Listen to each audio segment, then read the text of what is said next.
அப்பா எல்லாரும் இந்த ஊர்ல பிறந்து வளர்ந்து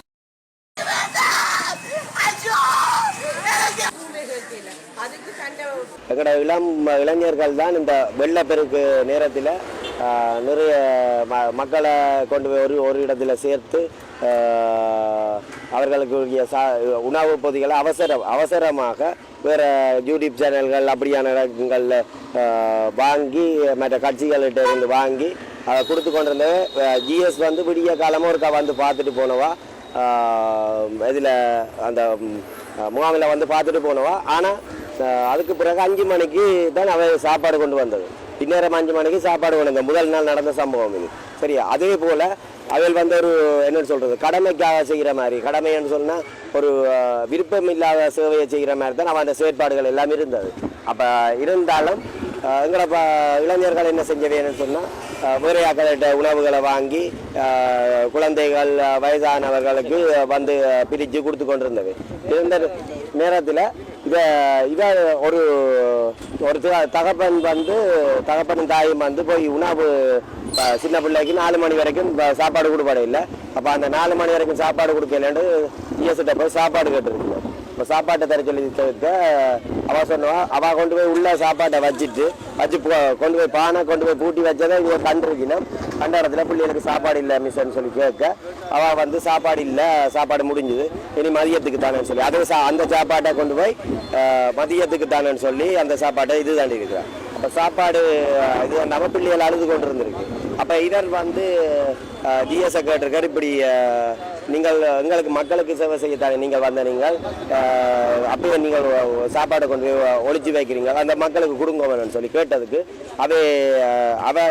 அதாவது வந்து கீதாஞ்சலன் சிவாஜினி அவன் பெயர். கீதாஞ்சலன்ன்றது வந்து அவன் ஹஸ்பண்ட். அவள் வந்து இது தாண்டி இருக்கிறார், அவர் வந்து போலீஸாக இருக்கிறார் ஹஸ்பண்ட். உடனே அவள் தன் ஹஸ்பண்டின் பவரை பயன்படுத்தி அது 2 பேரையும் போட்டதில் இந்த அவையில் வந்து பிள்ளைகள் 3 பிள்ளைன்ற பிள்ளைன்ற தாய் அவை 2 பேரும் தவிச்சு கொண்டு இருக்கின்றோம். அப்போ தவிச்சு கொண்டு இருந்துட்டு போய் ஜிஎஸ்கிட்ட போய் அவை கதைச்சதுக்கு நாங்கள் மன்னிப்பு கேட்குறோம்னு சொல்லி மன்னிப்பு கேட்க போய்க்கல ஒரு பிள்ளையை தள்ளி விழுத்திருக்கிறேன். சரியா? தள்ளி விட்டுட்டு வெளியில் போங்கன்னு சொல்லி கிளச்சி விட்டுருக்குறேன். அப்போ அதால் தான் அந்த காரணத்துக்காக தான் இப்போ வந்து நீதியை கேட்டு கிடைச்சி ஏஜிஏட்டை வந்து நிறைய பேர் கம்ப்ளைண்ட் பண்ணியிருக்கிறேன்னா நிறைய கடிதம் போயிருக்கு. இல்லைன்னு சொல்லி மறுக்க சொல்லி கேளுங்க. நான் அறிஞ்ச ஒரு 4-5 லெட்டர் போயிட்டு இதுவாக மாற்ற சொல்லி ஏன்னு சொல்லி சொன்னால் இவா வந்து வெள்ளத்துக்குள்ள இறங்கி பார்க்க இல்லை, வெள்ளத்துக்கு இறங்கினா நீச்சிறங்கி வருமானு சொல்லியிருக்கிறான். சொல்லி இந்த கடிதம் கொடுத்த அடுத்த நிமிஷம் ஏஜியை பேசி அங்கே வந்திருக்கிறான். சரியா? இது இப்படி ஒரு சம்பவம் எல்லாம் நடந்திருக்கு. அதால் மக்களுக்கு சேவை செய்யக்கூடியவர்கள் தான் எங்களுக்கு வந்து என்ன செய்யுது, எங்களுக்கு தேவை. மக்களுக்கு சேவை செய்யாத யாரும் எங்களுக்கு தேவையில்லையான்னு சொல்லி கேட்டுது. சிவாஜினி அவாட்ட போய் சார் மீஸ் எங்கட பிள்ளைகளுக்கும் இந்த மாற்றுத்திறனாளியான அண்ணாக்கும் ஒரு பாசல் சோறு கொடுங்கன்னு சொன்னது என்ன தம்பியும் வேண்டும் சொல்லுங்க சார். அதுக்கு 2 பேரையும் நான் ஜிஎஸ் என்ன மென்ஷன் போலீஸ் நான் உங்களை 2 பேரும் இப்ப அரெஸ்ட் பண்ணி காட்டுறேன் சொல்லி சார் அரெஸ்ட் பண்ணி வச்சிருக்கிறா. இந்த 3 பிள்ளைகளோடையும் இவாவும் அந்த தம்பிக்கும் ஒரு பிள்ளை, அந்த பிள்ளையும் கூலி வேலை செய்தான் சார். எங்களை பிள்ளைகளை பாக்கினோம். இவ ஒரு சோத்துக்காக கொண்டு அரெஸ்ட் பண்ணி வச்சா நியாயமா சார்? இந்த இலங்கையில இப்படி ஒரு நிலைமையா, இப்படி ஒரு அராஜகமா என்ன சார்?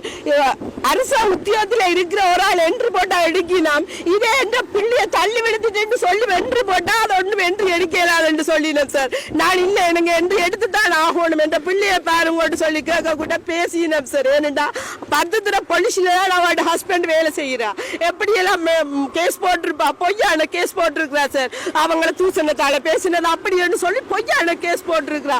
பொய்யான கேஸ் போட்டு ரிமாண்ட் பண்ணணும், உன்னை ரிமாண்ட் உங்க 2 பேரும் ரிமாண்ட் பண்ணி காட்டுறேன்னு சொல்லி ஒரு குடும்பம் 3 பிள்ளைக்கு தந்த. நான் அந்த கூலி வேலைக்கு போற ஒரு வெளிநாட்டு உதவியோ ஒன்றும் இல்லை. எங்கட குடும்பம் சரியான வறுமை சார். எங்கட அப்பாவை வெள்ளத்துல காண இல்லை. எங்கட அக்காக்கள் 2 பேரும் மனநில சரியில்லாம வீட்டுல அண்ணா அம்மாக்காம இருக்கணும். எங்களுக்கு ஒரு தட்ட உதவியும் இல்ல. ஒரு தடவை ஒரு எங்கட ஊரால ஒன்றியம் சொல்லி அவையிலாலும் கொஞ்சம் சாமான் கொண்டு தந்தவை, கக்கோளத்து இளைஞர்கள் சேர்ந்து எங்களுக்கு கொஞ்சம் சாமான் கொண்டு தந்தவை. அவைகளுக்கு நாங்க நன்றி சொல்லணும். கொஞ்சம் அரிசியும் கொஞ்சம் மாவும். மற்றபடி ஜிஎஸ் ஆல எந்த ஒரு உதவியும் எங்களுக்கு கிடைக்க இல்லை.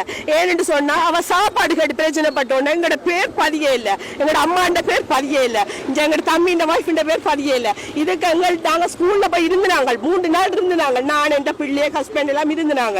எந்த ஒரு சாப்பாடும் கொடுக்க இல்லை. சாஜி பாபாவால கொண்டு சாப்பாடு அப்படி பிரைவேட்டா கொடுத்த சாப்பாடுகளை தான் வேண்டி சாப்பிட்டு கொண்டு இருந்தாங்க. ஜிஎஸ் எண்ணங்களுக்கு ஒரு சாப்பாடு பதிவில்லை, உங்களுக்கு சாப்பாடு இல்லை, வெளியில போங்க அப்படி என்று கேட்க ஐயோ 6வது சாஜியால் அப்படி வேறையாவது சாப்பாடு கொண்டு வருவாங்களா எந்த பிள்ளைங்களுக்கு வாங்கி கொடுக்க அப்படி என்ற ஒரு சார் இருந்தாங்க. ஜிஎஸ் தருவான்னு நம்பினாங்க. எந்த பிள்ளைய பசிக்குது அப்பா என்ன சொன்னா அப்படிதான் சார். மாமா எந்த பிள்ளை பசிக்குது மாமா என்ற அப்படிதான். எந்த பிள்ளைகள் 3 அழத்தான், 2 பிள்ளைகளும் அழுது, இந்த பிள்ளையும் அழத்தான் சார். அவையில் போய் மிஸ் இந்த பிள்ளைகளுக்கு பதிவில்லாட்டாலும் ஒரு பாசல கொடுங்க வேணும்னு சொல்லி கேட்டதுக்கு தான் சார் உங்களை சாப்பாடு தெரியல, அது ஒன்றும் தெரியலாதுன்னு சொல்லி விரட்டி விட்டு போலீஸ்ல கம்ப்ளைண்ட் பண்ணி இப்ப போய் கேஸ் போட்டு அரெஸ்ட் பண்ணி வச்சிருக்கிறோம். இதுக்கு ஒரு தீர்வு கிடைக்காதா? டிஎஸ் இப்ப சொல்ற போலீஸ் கேஸுக்கு தனக்கும் எந்த விதமான சம்பந்தமும் இல்ல. ஆனா நான் ஜிஎஸ் கூப்பிட்டு விசாரிக்கிறேன். அவ ஒரு கவர்மெண்ட் அரச உத்தியோகத்தர் என்ற ரீதியாவே எந்த ஒரு ஆக்ஷனும் எடுக்க மாட்டோம். மக்களே, நீங்கள் ஜனாதிபதி ஐயா, நீங்கள் வந்து இந்த நாட்டில் எவ்வளவு மாற்றங்கள், நீங்கள் உடனடியாக இதை பார்த்து எனக்கும் என்ற 3 பிள்ளைகளுக்கும் இந்த பிள்ளைன்ற தாய்க்கும் எங்களுக்கும் ஒரு முடிவு வேணும்.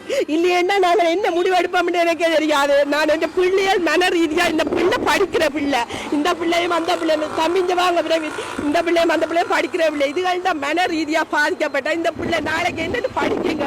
நீங்க தான் சொல்லணும். இந்த பிள்ளை இப்ப வெயிலுக்கு வச்சு நிக்கிறேன் பாருங்க, ஒரு ஆக்ஷன் எடுக்கலாம், வெயிலுக்கு வச்சுக்கணும். இந்த பிள்ளைக்கு வருத்தம்டா நாளைக்கு யார் பொறுப்பு? ஜெயநாட்டாரு ஜிஎஸ் தான். நான் எந்த பிள்ளைகள் 3க்கு மீது நடந்து என் மனுஷனுக்கு மீது நடந்தா ஜெயநாட்டாரு ஜிஎஸ் தான் பொறுப்பு. இப்படி உங்களுக்கு சொல்லி இருக்கிறேன். லெட்டர் நான் எழுதி வச்சு போட்டு தான் நான் என்னென்றாலும் செய்வேன். அந்த பிள்ளையும் செத்துருக்கலாம் ஐயா. அந்த பிள்ளை அந்த பேர பிள்ளைகளை எவ்வளவு கத்துதுகள் ஐயா. அது எனக்கு காலமாக தான் எனக்கு தெரியும். இந்த 2 பேரையும் பிடிச்சி வச்சிருக்காரு. ஏனென்றால் அவங்களோட பிள்ளைகள் சின்னனா இருந்த வளர்ந்த அதுகளுக்கு பெரிய ஒரு இப்படி எனக்கா சோத்து கொடுக்குற கதை செய்திருந்தா நான் அந்த சாப்பாடை வேண்டியும் இருக்க மாட்டேன், இப்படி ஒரு திண்டும் இருக்க மாட்டேன். நான் இண்டையில இருந்து நான் பெருசா சோறு தின்னவே மாட்டேன். அந்த பிள்ளைய விட மாட்டேன், நான் சோறு தின்னவே மாட்டேன் ஐயா. மன்னிப்பா கேட்டுக்கிறாங்க. குழந்தைகள் அவசரத்துல பாசத்துல எங்களுக்கு சாப்பாடு கொடுக்க சொன்னதுக்காக பிடிச்சி வச்சுக்க மன்னிச்சு கொண்டு இந்த அவங்க விட்டுடுங்க ஐயா. நான் மன்னிச்சு கொண்டுடுங்க ஐயா, விட்டுடுங்க. அந்த பிள்ளைய துடிக்கிறேன். எனக்கு காப்பிரச்சனை ஐயா. நாங்க யோசிச்சு நானே செத்துருவேன். இந்த பிள்ளைய மாட்டுக்கிறாங்க, இதை பார்க்க ஒரு தரம் இல்லையா. இந்த பிள்ளைய பாக்குங்கன்னா இப்படி ஒரு இதை விட்டா சோறு கேட்டா அதை கொடுக்குங்க இல்லையா. அதுகளும் இருந்தா தானே வெள்ளம் வந்துட்டுது. என்ன ஐயா செய்கிறது? எல்லாரும் ஒதுங்கினது வெள்ளத்தின் எல்லாத்தையும் காலை 10 மணிக்குள்ள அந்த பிள்ளைய விட்டுருங்க. அவங்க ஒரு விதமான பிரச்சனையும் செய்யல. ஐயோ கடவுள் அவங்களோட இருக்கணும். என்னால தாக்கி கொள்ள இல்லாத